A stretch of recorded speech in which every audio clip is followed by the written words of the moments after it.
உனக்கு மரியாதை தான் சொல்லி விட்டேன். உனக்கு இவ்வளவு மரியாதை ஏன்னா உனக்கு தான் போறவங்க தனியா 2 கழுகத்தை ஒதுக்கி விட்டுறல. அவன் இன்னைக்கு உனக்கு 4 கழுகத்தை ஒதுக்கி விட்டுறல. அப்படியே இந்த கல்யாணத்துக்கு வந்துட்டு இருக்க. இருக்கட்டும் ஐயா, நம்ம பொட்டாட்டி தானையா. எனக்காக யாரும் சண்டை போட வேணாம். யாரா இருந்தாலும் டோக்கன் போட்டு வந்துகிட்டே இருங்க. ஆமா, ஏன்னா அவர் ரோடு மாடு. என்ன சொல்ற நீ? நம்ம பொண்டாட்டியா? ஆமா, உன் பொண்டாட்டி என் பொண்டாட்டி. எது? உன் பொண்டாட்டி என் பொண்டாட்டி. நல்லா நொட்டுங்க. என் பொண்டாட்டி என் பொண்டாட்டி. என் பணம் உன் பணம்.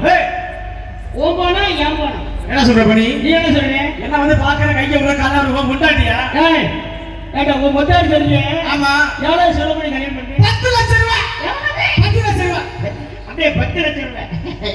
ஏடா 10 லட்சம் ரூபாய் செலவு பண்ணி கல்யாணம் பண்ணிருக்கேன். ஆமா. ஏடா 10 லட்சம் ரூபாய் காசா? பெரிய காசு இல்லையா? ஒரு நாளைக்கு நான் சிஸ்டர் வைக்க அனுப்புறேன். சிறுபரித்த காசா? அது இருக்கட்டும். இருக்கட்டும். ரோட்டு போகுது பஸ். ஆமா.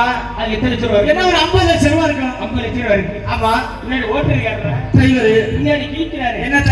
டிக்கெட் கீக்கிறாரு இல்லையா? கண்டக்டர். எத்தனை மாசம்? 2 மாசம் படி. ஆளு கூட்டு மகரை கட்டி பாரு. ஏன்டா அப்படி சொல்ற? 2 மாசம் போறேன். எப்பறா சொல்ற? டைம் எப்படி ஏறுவாரு? அந்த மாசம் இங்க இருக்கா இல்லையா? அது வர இருக்கா?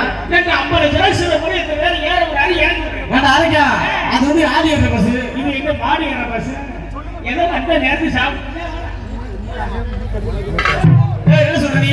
பண்டம் இல்லையே ஒண்ணும் இல்லை. இந்த வயசுலயே பண்ணலாம் கொட்டு போய். ஏன்டா ஆளுக்கா? அவன் ஒரு ஆளுக்கு அவர்கிட்ட குடிச்சுக்கிட்ட மாதிரி தேவையான வயனாக. இவரோட அந்த தம்பி தான் அவரு.